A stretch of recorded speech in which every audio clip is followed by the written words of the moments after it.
Good morning student, this is Ruchi Mathani, your science teacher, and I am here with the another video on metals and non-metal. This is the third video on this chapter, and in the first and second video of this chapter we have already learnt about the physical properties of metals and non-metals and chemical properties of metals.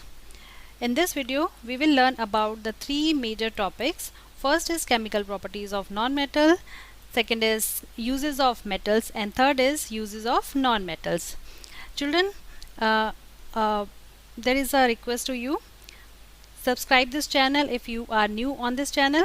Please do like and share, and without wasting the time, just move ahead with the first topic, that is chemical properties of non-metals. As you see children, here is the first equation, that is reaction with oxygen. Children आपको याद होगा हमने पहले भी किया था कि जितने भी आपकी केमिकल प्रॉपर्टीज़ पढ़ी हमने मेटल की उसको 4 पार्ट्स में डिवाइड किया था. ठीक है, तो फर्स्ट पार्ट था that is reaction with oxygen, दूसरा था रिएक्शन विद वाटर, तीसरा reaction with acids, and fourth is reaction with bases. In the same way we will learn about the chemical properties of non metals. ठीक है, तो first is reaction with oxygen. Reaction with oxygen means जितने भी non metals हैं वो oxygen के साथ किस तरीके से रिएक्ट करते हैं. ऑक्सीजन के साथ रिएक्ट करना मतलब होता है उसको बर्न करना. तो जितने भी आपके नॉन मेटल्स हैं when they react with oxygen they make non metallic oxides. ठीक है, और जो नॉन मेटेलिक ऑक्साइड्स होते हैं वो होते हैं acidic in nature. Acidic in nature का मतलब होता है कि when we test the non metallic oxide with litmus paper either any other indicator they show that these are acidic, यानी कि आपका जो ब्लू लिटमस है उसे वो रेड कर देते हैं. ठीक है, this is the first example that is phosphorus. Phosphorus जब रिएक्ट करता है लिमिटेड अमाउंट ऑफ ऑक्सीजन के साथ, यानी कि when phosphorus react with limited amount of oxygen it create phosphorus trioxide P2O3. ठीक है, as you see in the slide. And if phosphorus react with excess amount of oxygen then it create phosphorus pentaoxide P2O5. Okay, तो जितने भी आपके non metallic oxide हैं वो आपके क्या बना रहे हैं, नॉन मेटलिक ऑक्साइड, जितने भी नॉन मेटल्स हैं. दूसरा एग्जांपल हम लेते हैं सल्फर. सल्फर जब रिएक्ट करता है ऑक्सीजन के साथ तो दो टाइप के ऑक्साइड्स बनाता है, एक होता है SO2 और दूसरा होता है SO3. ठीक है, तो SO2 यानी कि सल्फर डाइऑक्साइड और SO3 मतलब सल्फर ट्राइऑक्साइड. और जब ये दोनों के दोनों रिएक्शन करते हैं वाटर के साथ they make the acid that is H2SO4 sulphuric acid. When SO2 और SO3 react with water H2O then it make H2SO4 that is acid. Okay, next non metallic oxide non metal is hydrogen. When hydrogen react with oxygen it make H2O. और children आपको पता है H2O का क्या common name होता है, that is water. तो H2O means water. तो जितने भी आपके नॉन मेटल्स हैं वो बना रहे हैं हमारे non metallic oxide. Okay, let's move forward. Reaction with water.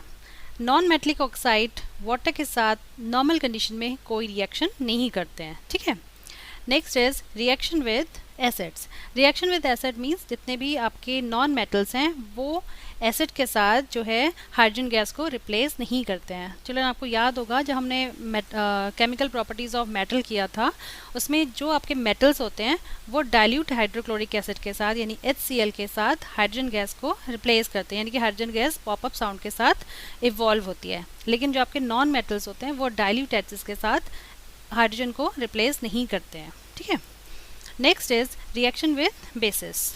Reaction with basis जो आपके नॉन मेटल के साथ हैं दैट इज़ क्वाइट कॉम्प्लेक्स, और आपको अभी 8th क्लास स्टैंडर्ड में इसको नहीं पढ़ना है. काफ़ी कॉम्प्लेक्स स्ट्रक्चर्स होते हैं, कॉम्प्लेक्स कंपाउंड्स बनते हैं, तो ये अपनी हायर क्लासेस में आप पढ़ेंगे. ठीक है, move forward with the displacement reaction. Children आपने अपने मेटल्स की प्रॉपर्टी में भी देखा है कि डिस्प्लेसमेंट रिएक्शन का मीन्स होता है when more reactive metal replace the less reactive metal from its salt solution that it is called the displacement reaction. In the same way displacement reaction non metal के साथ भी होती है. जब आपका जो मोर रिएक्टिव नॉन मेटल होता है वो लेस रिएक्टिव नॉन मेटल को रिप्लेस करता है उसके सॉल्ट सोल्यूशन में से. ठीक है, लेट्स टेक एन एग्जांपल. इस एग्जांपल में देखो आपका क्लोरीन रिप्लेस कर रहा है ब्रोमीन को फ्रॉम द ब्रोमाइड, यानी कि एक सॉल्ट सोल्यूशन है ब्रोमीन का, उसमें से क्लोरीन जो है ब्रोमीन को रिप्लेस करता है. Here is the equation. Potassium bromide plus Cl2 equals to potassium chloride plus bromine, यानी कि KBr plus Cl2 equals to KCl plus Br2, यानी कि Br को यानी कि ब्रोमीन को रिप्लेस किया है किसने, क्लोरीन ने. अब रिप्लेस कर रहे हैं, that's why it is called the displacement reaction.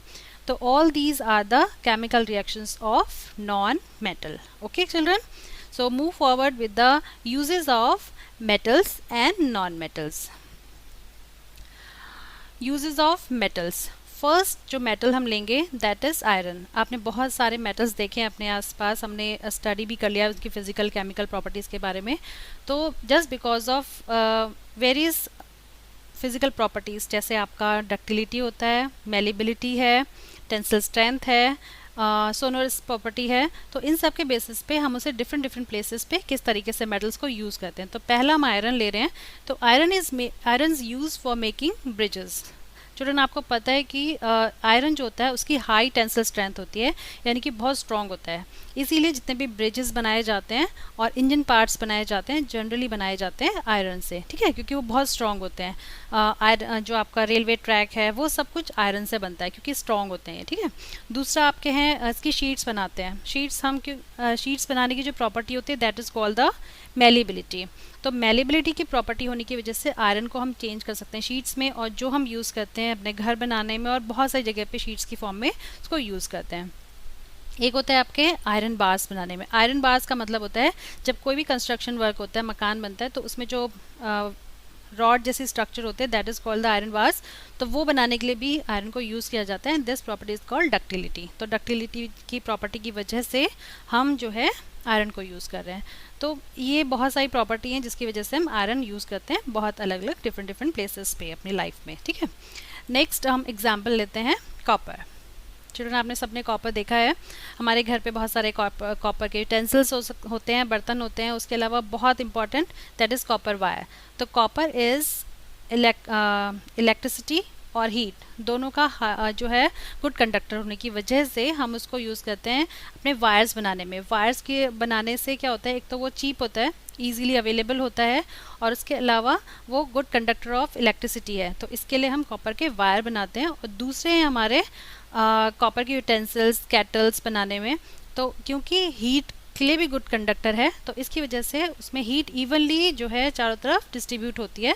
इसकी वजह से हम सारे यूटेंसिल्स जनरली कॉपर के बनाते हैं. उसकी और भी प्रॉपर्टीज़ होती हैं जो उसको एक अच्छा एलिमेंट बनाती है, एक अच्छा मेटल बनाती है जिसको हम यूज़ कर सकते हैं.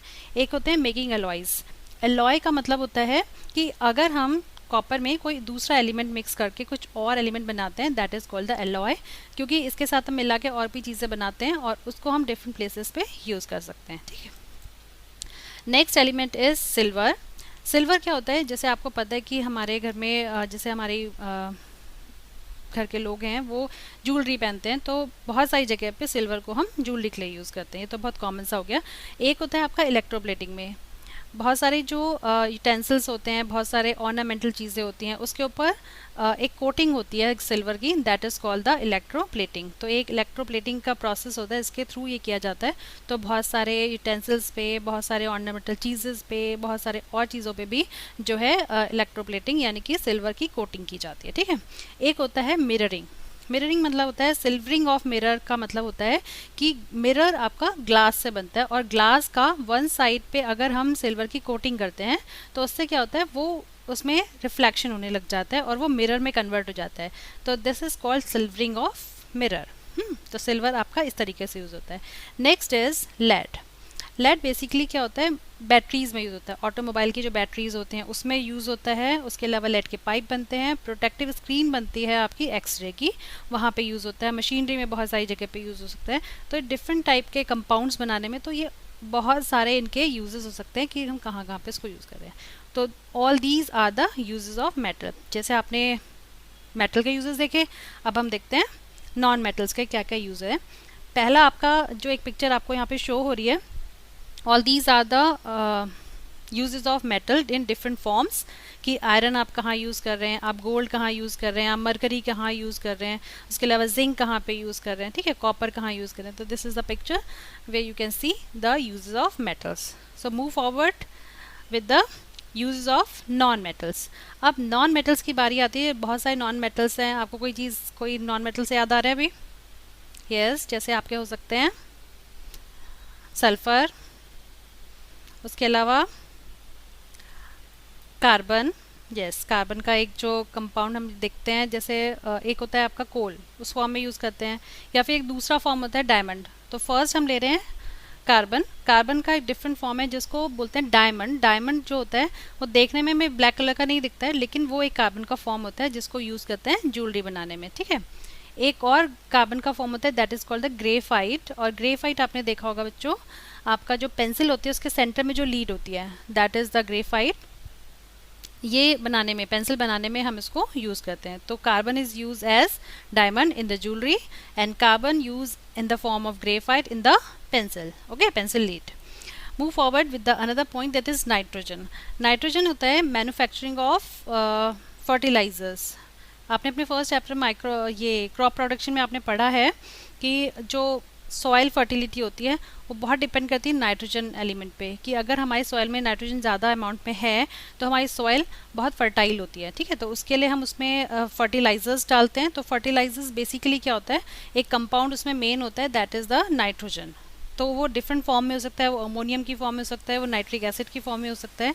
तो इसके लिए हम यूज़ करते हैं नाइट्रोजन। ठीक है, तो फर्टिलाइज़र के लिए नाइट्रोजन यूज़ हो रही है।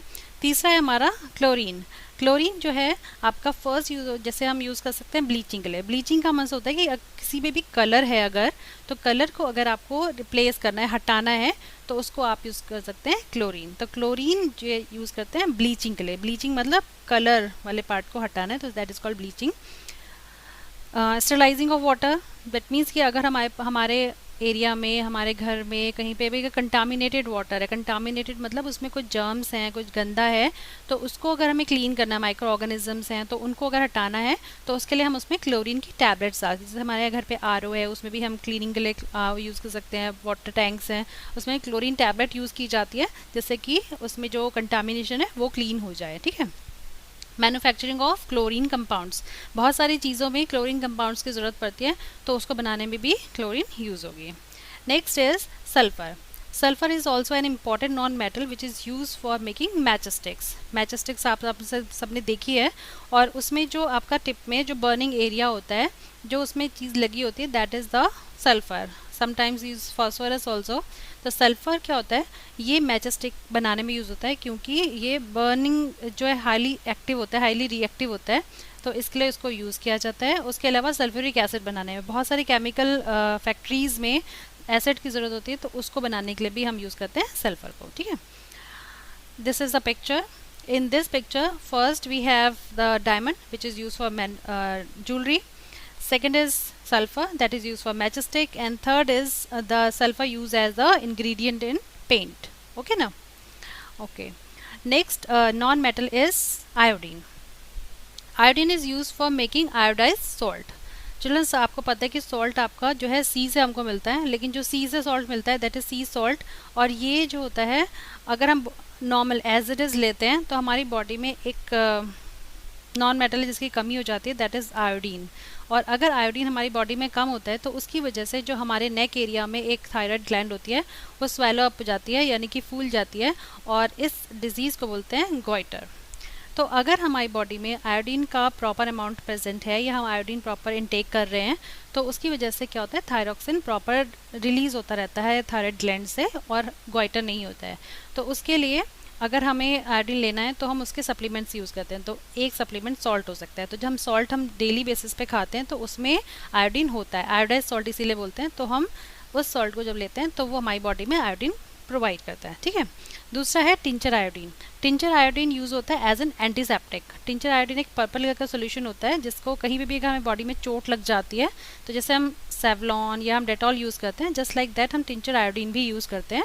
तो पर्पल कलर का सोल्यूशन होता है जिसको एज ए एंटीसेप्टिक यूज़ किया जाता है। ठीक है, तो this is the picture again. First is catch, that is a salt, और दूसरा आयोडेक्स। तो Iodex is a ointment which is use to heal up the wound. कहीं चोट लग जाती है तो उसको हील अप करने के लिए हम यूज़ करते हैं। तो उसमें भी एक कंपोनेंट की तरह हम आयोडीन को यूज़ करते हैं। ठीक है, तो all these are the uses of non metals. तो चिल्ड्रन आज हमने जो अपने इस वीडियो में पढ़े हैं, फर्स्ट हमने पढ़ा है chemical properties of non metals, uses of metals and uses of non metals. I hope I made my self clear और आपको सारे डाउट्स क्लियर हो गए होंगे। Still you have any problem, any queries about the video, you can go to the comment section and mention your queries or your suggestions. Okay, thanks for watching the video and I hope you will study well, you will enjoy the video. Happy learning.